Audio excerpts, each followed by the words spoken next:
Hello बच्चों। आज मैं आप लोगों को क्लास 9th का जो आपका चैप्टर नंबर 4 है ना, लीनियर इक्वेशंस इन टू वेरिएबल्स, इसको कराने वाली हूँ। और जो ये आपको गवर्नमेंट स्कूल से बुक मिलती है ना, सपोर्ट मटेरियल की, उस बुक से करने वाले हैं। इस बुक के हमने और भी चैप्टर्स कर रखे हैं, वीडियो सारी चैनल पे अपलोड है, साथ के साथ प्लेलिस्ट भी बनी हुई है हर चैप्टर की, तो आप वहाँ से वो चैप्टर्स भी कवर कर लीजिएगा। ठीक है, ये चैप्टर भी हमने स्टार्ट कर दिया है। क्वेश्चन नंबर 1 to 10 हमने कंप्लीट कर लिए थे अपने लास्ट क्लास में। आज हमारे को क्वेश्चन नंबर 11 से स्टार्ट करना है। चलिए शुरू करते हैं यहाँ। तो क्वेश्चन नंबर 11 में हमसे क्या कह रहे हैं, express the equation 5y is equal to 9 as linear equation in two variable. कह रहे हैं इस इक्वेशन को linear equation in two variable की फॉर्म में एक्सप्रेस करो। तो y वाली टर्म तो यहाँ है ही नहीं, तो कोई बात नहीं, उसको 0 इंटू एक्स ले लेते हैं। सॉरी, x वाली टर्म नहीं है, y वाली तो है।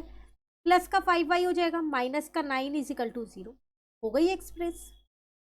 तो जो भी टर्म ना हो ना, तो आप उसको 0 के साथ मल्टीप्लाई करके लिख दो। जैसे यहाँ x वाली नहीं थी तो उसको लिख दिया मैंने। ठीक है, नेक्स्ट में आपसे क्या कह रहे हैं, write the linear equation which is parallel to x axis and is at a distance of 2 unit from the origin in upward direction.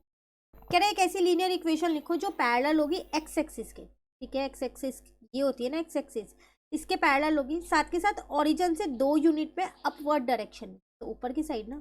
तो यहाँ मान लो 2 है, तो इसका मतलब y इज इक्वल्स टू 2 आपको यहाँ पर दे रखा है। ठीक है, अब लीनियर इक्वेशन लिखनी है तो 0 इंटू में x प्लस में y हो जाएगा इज इक्वल्स टू में 2। ये आपका आंसर। क्लियर है। नेक्स्ट क्वेश्चन नंबर 13 में आपसे क्या कह रहे हैं, चेक वेदर 1 और -2 is a solution of this. एक इक्वेशन दे रखी है, आपसे कह रहा है क्या ये इसके सॉल्यूशन है। तो पुट करके देख लेते हैं, दोनों साइड सेम आ गई तो है, नहीं तो नहीं है। ठीक है, तो x की जगह मैंने 1 लिख दिया, y की जगह मैंने माइनस का 2 लिख दिया। तो यहाँ जाएगा 2 और minus minus plus 2 plus 4, 2 plus 2 is equal to 6 आ गया। तो क्या 4 इज इक्वल टू 6 होता है? नहीं। तो नो, नॉट अ सॉल्यूशन, ये इसके सॉल्यूशन नहीं है। क्लियर। नेक्स्ट क्वेश्चन नंबर 14 में आपसे क्या कह रहे हैं, check whether x is equal to 2 and y is equals to में -2 is a solution. Same question, सिर्फ इक्वेशन एंड जो नंबर्स है यहाँ चेंज कर दिए, वैल्यूज x और y की। दोबारा मैंने एक इक्वेशन वो यहाँ पर लिखी, अब की बार x की जगह मैंने 2 लिख दिया और y की जगह पर मैंने -2 लिख दिया। ऊपर वाली इक्वेशन वाला ही सेम है, सिर्फ वैल्यूज चेंज हो गई हैं। तो 4 + 2 इज इक्वल टू 6 हो गया, 6 इज इक्वल टू 6, यस है ना। तो yes, x is equal to 2 and y is equal to -2 is a solution. पूरा लिख देना, is a solution of given equation. Clear.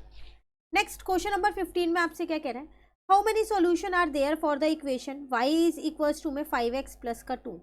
कितने सॉल्यूशन होंगे। तो एक लीनियर इक्वेशन के इनफाइनाइट सॉल्यूशन होते हैं, आप कितने भी सॉल्यूशन निकाल सकते हो, इसका आंसर आ जाएगा इनफाइनाइट। क्लियर है।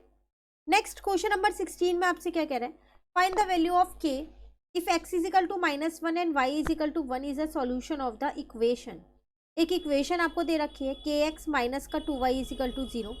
इसमें आपसे k की ही वैल्यू पूछ रहा है, x और y की वैल्यू गिवन है।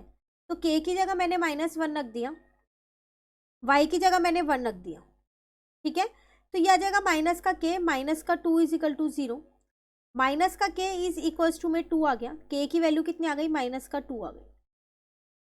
k की ही वैल्यू इसके अंदर आपको फाइंड करनी थी। क्लियर है। नेक्स्ट क्वेश्चन नंबर 17 में क्या कह रहे हैं, if the graph of the equation 2x plus ky is equal to 10 k intersect x axis at the point 5 और 0, find the value of k। फिर आपको यहाँ पर एक इक्वेशन दे दी गई है, वो इक्वेशन क्या दी है आपको, 2x प्लस का ky इज इक्वल्स टू में 10k। ठीक है, अब आपको क्या करना है, इंटरसेक्ट करना है x एक्सिस पे इस पॉइंट पे। तो ये एक x की वैल्यू एक y की है, पुट कर दो फिर। तो यहाँ पर मैंने 5 रख दिया, प्लस k की जगह y की जगह मैंने 0 रख दिया, ये 10k ऐसी है। तो यहाँ पर 10 हो गया इज इक्वल्स टू में 10k, 10 से 10 कट गया तो k की वैल्यू 1 आ गई। क्लियर है। नेक्स्ट क्वेश्चन नंबर 18 में कह रहे हैं, the graph of linear equation 4x is equal to 6 is parallel to which axis. तो अगर क्वेश्चन नंबर 18 में मैं x की वैल्यू पहले फाइंड करूं तो वो मेरी 6/4 आएगी, मतलब कि 3/2। तो जब 3/2 को मैं पुट करने वाली हूँ तो वो किसके पैरेलल आएगी, y एक्सिस के पैरेलल आएगी। मतलब ऐसे कुछ ग्राफ बनेगा ना, यहाँ पर अगर 3/2 है तो ये ऐसे बनेगी, ये है 3/2, x की वैल्यू, y की वैल्यू 0 है, तो फिर ये पैरेलल टू y एक्सिस ही तो है, तो इसलिए y एक्सिस इसका आंसर है। क्लियर। नेक्स्ट क्वेश्चन नंबर 19 में आपसे क्या कह रहा है, at what point the graph of 2x minus y is equal to 6 cut x axis. जब वो x एक्सिस को कट करेगा तो उस टाइम पे y की वैल्यू 0 होगी, तो y की वैल्यू 0 पुट कर दो, तो 2x इज इक्वल टू 6 हो गया। x की वैल्यू कितनी आ गई, यहाँ से 3 आ गई। कह रहा था पॉइंट, तो पॉइंट आपके यहाँ पर कौन कौन से निकल जाएंगे, एक तो 3 निकल गया और y की वैल्यू 0 निकल। क्लियर है क्वेश्चन 19। चलिए क्वेश्चन 20 में आपसे क्या कह रहा है, on which side of y axis x plus 3 is equal to 0 lies, x plus 3 is equal to 0 lies. तो x की वैल्यू तो यहाँ से माइनस का 3 आ रही है, ठीक है। अब अगर मैं यहाँ पर ये बनाऊं तो -3 मेरा यहाँ होगा, तो y एक्सिस की कौन सी साइड पे, ये लेफ्ट साइड पे। क्लियर है। अब नेक्स्ट क्वेश्चन नंबर 21 पे आते हैं। कह रहा है on which side of x axis, अब x एक्सिस की बात कर रहे हैं, आपको दे रखा है 2y minus 1 is equal to 0। y की वैल्यू अगर मैं यहाँ से निकालूं तो 1/2 आएगी, तो 1/2 यहाँ कहीं होगी ना, ठीक है ना। तो ये है आपके पास x एक्सिस, तो अपवर्ड डायरेक्शन में है ना। तो आप इसको या तो आप क्या कह सकते हो, इसको अपवर्ड डायरेक्शन में लिख दो। ऑन विच साइड कह रहा है तो इन अपवर्ड डायरेक्शन, या फिर आप इसको राइट साइड भी कह सकते हो, ठीक है। तो आप इसको राइट साइड भी बोल सकते हो। क्लियर। नेक्स्ट क्वेश्चन नंबर 22 पे आते हैं। इसमें आपसे क्या कह रहा है यहाँ पर, the equation of line parallel to x axis is dash is equal to a where a is any non zero real number. कह रहा है एक इक्वेशन है, वो पैरेलल किसके है, x एक्सिस के। तो जब भी वो x एक्सिस के पैरेलल होगी यहाँ पर, तो is dash is equal to a होगा, मतलब उसकी वैल्यू दे रखी है a होगा, तो यहाँ पर क्या आएगा उस डैश में, ठीक है। अच्छा ये पैरेलल टू x एक्सिस है ना, तो पैरेलल टू x एक्सिस तो ऐसे बनेगी ना, तो इसका मतलब यहाँ कुछ ना कुछ y की वैल्यू होगी ना, तो इसका आंसर आ जाएगा यहाँ पर y। तो y is equals to a। अब a की कोई भी वैल्यू हो सकती है, 1 2 3 4 5 6 एनी वैल्यू, ठीक है। नेक्स्ट में कह रहा है 23 में, the equation of a line parallel to y axis. इस बार वो y एक्सिस के पैरेलल है, जैसे भी पहले बनाया था ये वाला। तो यहाँ पर x is equal to a आ जाएगा, फिर x की कोई भी वैल्यू हो सकती है यहाँ पर, ठीक है ना। उसके बाद कह रहा है the graph of every linear equation in 2 variable is a. Linear equation in 2 variable का ग्राफ कैसे होता है, हमेशा एक स्ट्रेट लाइन होता है। क्लियर।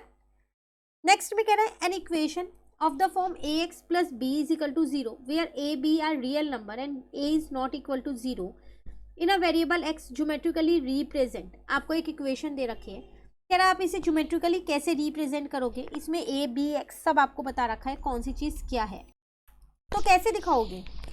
देखो अगर मैं यहाँ से ये a x plus b is equal to 0 है, x की वैल्यू देखूँ तो वो माइनस बी अपॉन ए होगी। ये a की एक वेरिएबल है, यहाँ 2 वेरिएबल नहीं है। तो जब एक वेरिएबल होता है तो हम ऐसे वाला ग्राफ थोड़ी बनाते हैं, फिर तो हम नंबर लाइन बना देते हैं ना। तो इसलिए इसका आंसर आ जाएगा आप पॉइंट, कोई भी एक पॉइंट नंबर लाइन के ऊपर, ऑन नंबर लाइन। जो भी वैल्यू आएगी एक्स की वो आप नंबर लाइन पे शो कर दोगे। जैसे मान लो -2 आई, तो यहाँ आप -2 दिखा दोगे, ये -1 है, ये 0 है, ये बन गई आपकी एक्स की वैल्यू, ये ठीक है। तो इसका आंसर आप point on number line. Clear. Next में कह रहा है the coefficient of x in the linear equation. एक लीनियर इक्वेशन दे रखी है, इसका कॉफिशिएंट बताना है इसमें एक्स का। तो अगर मैं इस लीनियर इक्वेशन को पहले यहाँ पर सॉल्व कर लूँ, 2 से मैंने अंदर मल्टीप्लाई कर दिया, इस x 2x और x को सॉल्व करूँगी तो 1x आ जाएगा। तो अगर आप ध्यान से देखें तो x का कॉफिशिएंट यहाँ 1 आ रहा है। बच्चे जल्दबाजी में 2 ही लिख देते हैं कि मल्टीप्लाई करेंगे तो 2 आएगा, बट उसके साथ एक -x भी है, तो उसको भी सॉल्व करना है, ठीक है।